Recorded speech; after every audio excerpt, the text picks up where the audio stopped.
نحمد ونصلي ونسلم على رسوله الكريم اما بعد فاعوذ باللہ من الشیطان الرجیم بسم اللہ الرحمن الرحیم۔ قرآن مجید سورہ فاتحہ آیت نمبر 4، ایاک نعبد و ایاک نستعین، ترجمہ کنز العرفان، ہم تیری ہی عبادت کرتے ہیں اور تجھ ہی سے مدد چاہتے ہیں۔ اس سے پہلی آیات میں بیان ہوا کہ ہر طرح کی حمد و ثنا کا حقیقی مستحق اللہ پاک ہے، جو کہ سب جہانوں کا پالنے والا، بہت مہربان اور رحم فرمانے والا ہے۔ اور اس آیت سے بندوں کو سکھایا جا رہا ہے کہ اللہ پاک کی بارگاہ میں اپنی بندگی کا اظہار یوں کرو کہ اے اللہ، ہم صرف تیری ہی عبادت کرتے ہیں، کیونکہ عبادت کا مستحق صرف تو ہی ہے اور تیرے علاوہ اور کوئی اس لائق ہی نہیں کہ اس کی عبادت کی جا سکے،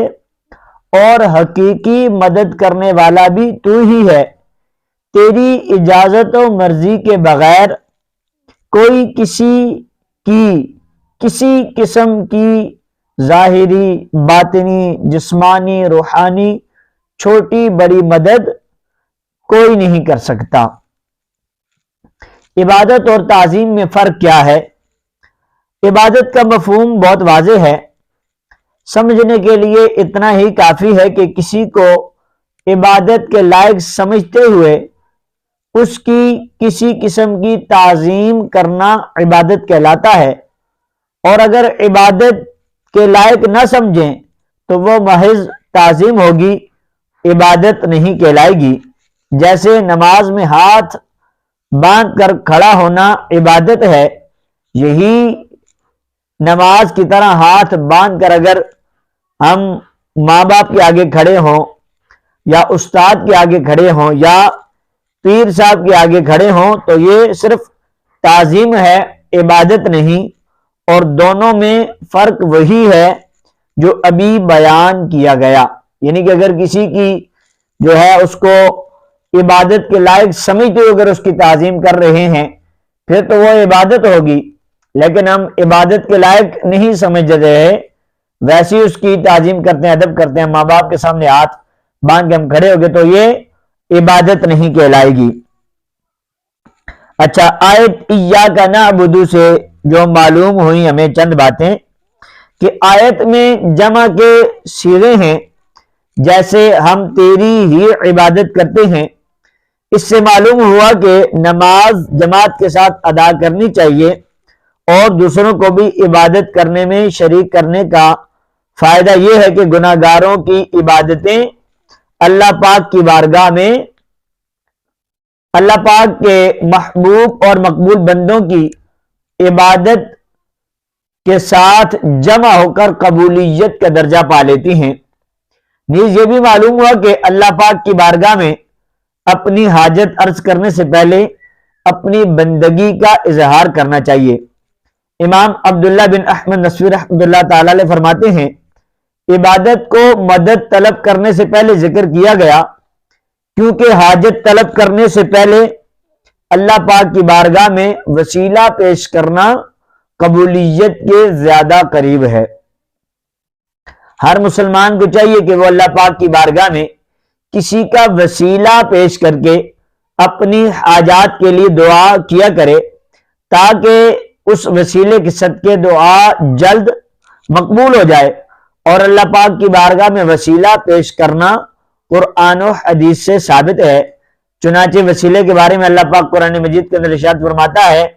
یا ایھا الذین آمنوا اتقوا اللہ وابتغوا الیہ الوسیلہ، اے ایمان والو اللہ سے ڈرو اور اس کی طرف وسیلہ ڈھونڈو۔ اور سنن ابن ماجہ میں ہے کہ ایک نابینا صحابی میرے آقا کریم صلی اللہ تعالی علیہ وسلم کی بارگاہ میں حاضر ہو کر دعا کے طالب ہوئے، تو میرے آقا علیہ السلام نے انہیں اس طرح دعا مانگنے کا حکم دیا۔ کیسے؟ حضور نے فرمایا کہ اے میرے صحابی ایسے دعا مانگو، کیسے؟ اللہم انی اسألک واتوجہ الیک بمحمد النبی الرحمت یا محمد انی قد توجہت بک الی ربی فی حاجتی هذه لتقضى اللہم فشفعہ فی، یعنی کہ اے اللہ میں تجھ سے سوال کرتا ہوں اور تیری طرف حضور علیہ الصلوۃ والسلام کے ساتھ متوجہ ہوتا ہوں، اے محمد صلی اللہ علیہ وسلم میں نے آپ کے وسیلے سے اپنے رب کی طرف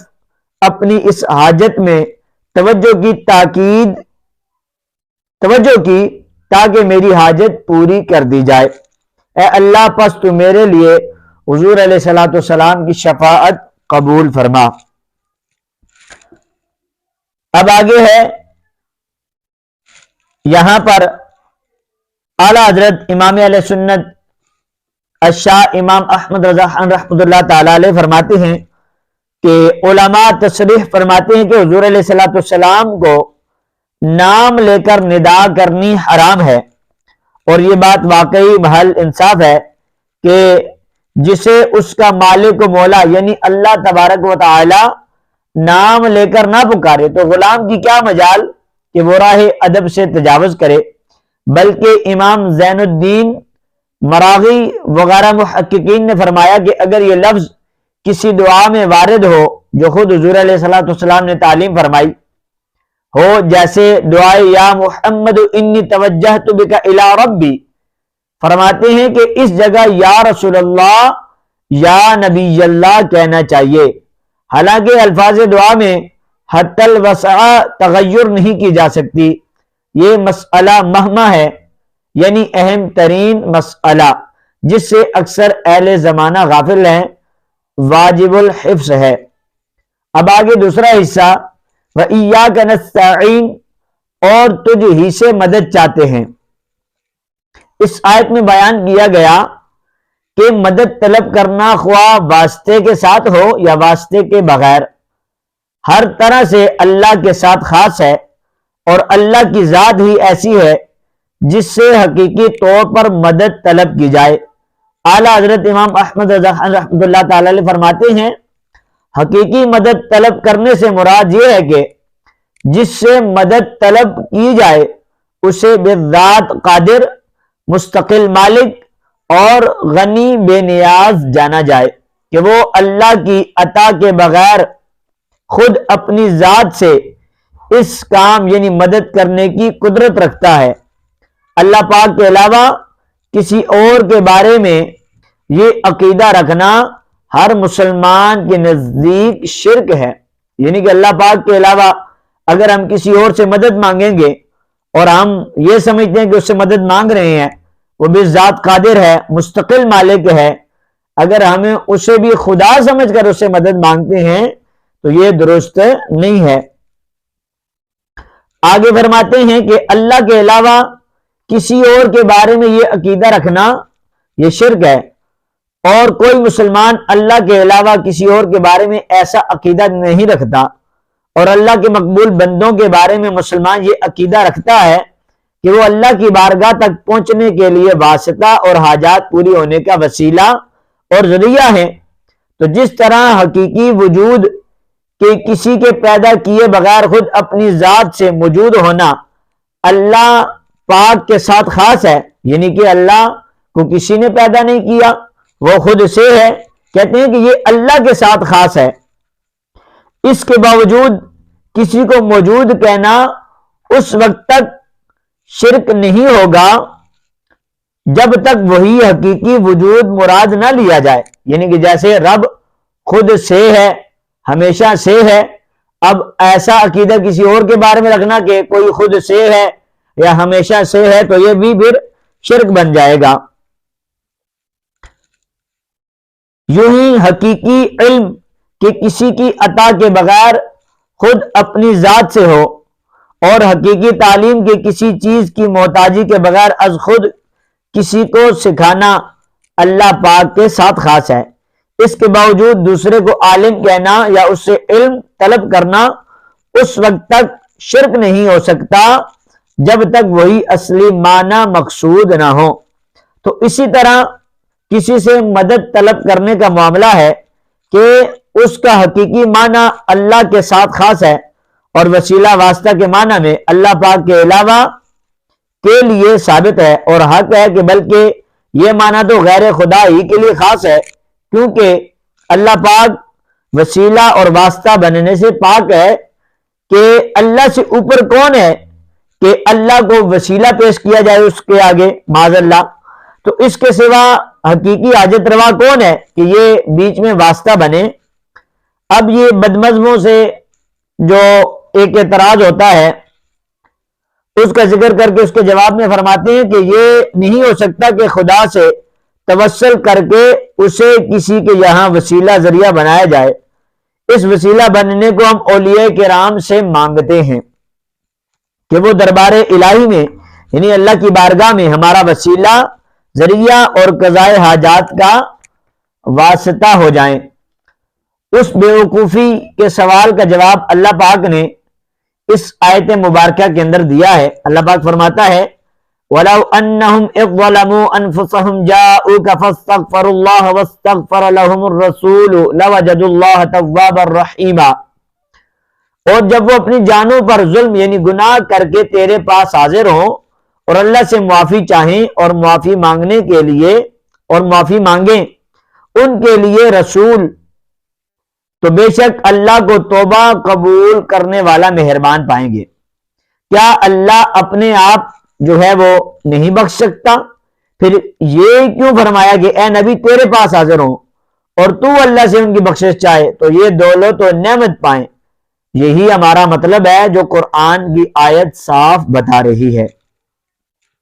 زیر تفسیر آیت کریمہ کے بارے میں مزید آپ اگر تفصیل جاننا چاہتے ہیں تو یہ اعلیٰ حضرت رحمۃ اللہ تعالی علیہ کا فتاوی رضویہ شریف 21ویں جلد میں موجود اعلیٰ حضرت کا رسالہ ہے برکات الامداد لأہل الاستمداد، اس کا آپ مطالعہ کریں۔ اب آگے کہتے ہیں جی یاد رہے کہ اللہ پاک اپنے بندوں کو دوسروں کی مدد کرنے کا اختیار دیتا ہے، یعنی کہ اللہ پاک اپنے بندوں کو دوسروں کی مدد کرنے کا اختیار دیتا ہے، اور اس اختیار کی بنا پر ان بندوں کا مدد کرنا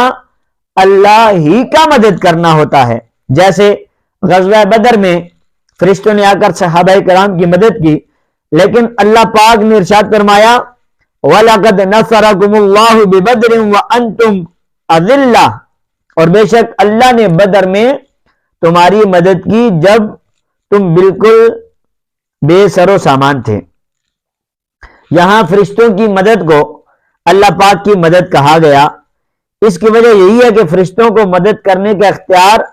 اللہ کے دینے سے ہے، تو حقیقتاً یہ اللہ ہی کی مدد ہوئی۔ یہی معاملہ انبیاء کرام اور اولیاء عظام کا ہے کہ وہ اللہ کی عطا سے مدد کرتے ہیں، اور حقیقتاً وہ مدد بھی اللہ ہی کی مدد ہوتی ہے۔ جیسا کہ حضرت سلیمان علیہ السلام نے اپنے وزیر حضرت عاصم بن بخیر رضی اللہ عنہ سے تخت لانے کا فرمایا،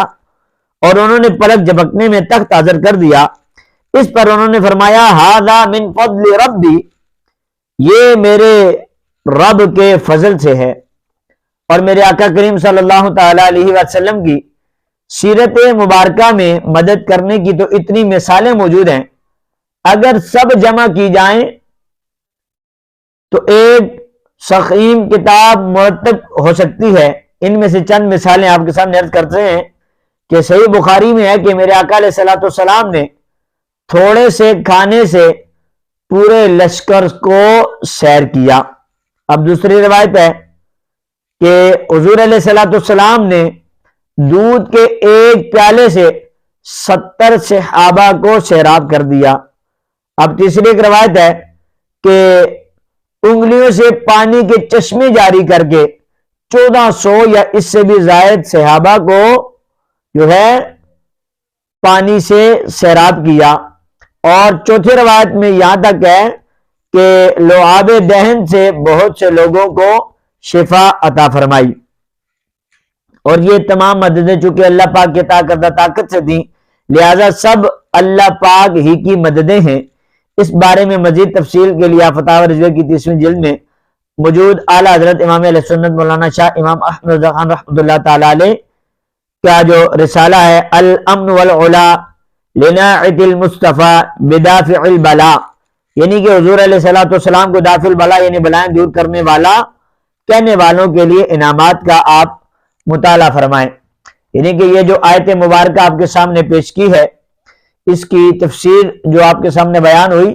کہ یاد رکھیے گا کہ دنیا کے اندر کوئی بھی اگر کسی کی چھوٹی مدد کرے، کسی بھی قسم کی مدد کرے، وہ حقیقی مدد اللہ ہی کی مدد ہوتی ہے۔ جیسے جنگ بدر کے اندر فرشتوں نے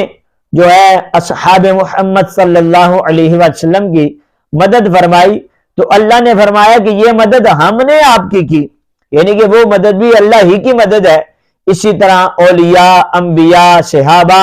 اگر یہ کسی کی امداد کریں، مدد فرمائیں، تو وہ مدد بھی اللہ ہی کی مدد ہوتی ہے، یعنی کہ یہ اللہ کی عطا سے مدد کرتے ہیں، اللہ کی دی ہوئی طاقت سے مدد کرتے ہیں، اللہ نے انہیں مدد کرنے کا اختیار دیا ہوا ہے، یہ تب مدد کرتے ہیں۔ اور یاد رکھیے گا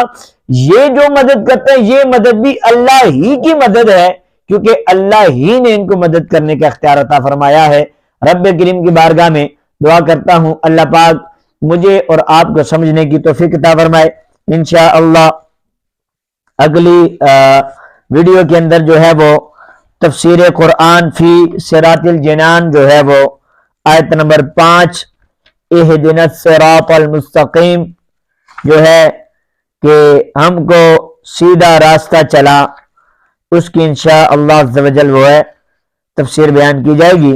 رب کریم کی بارگاہ میں دعا ہے اللہ پاک مجھے اور آپ کو عمل کرنے کی توفیق عطا فرمائے، آمین بجاہ النبی الامین صلی اللہ تعالی علیہ وسلم۔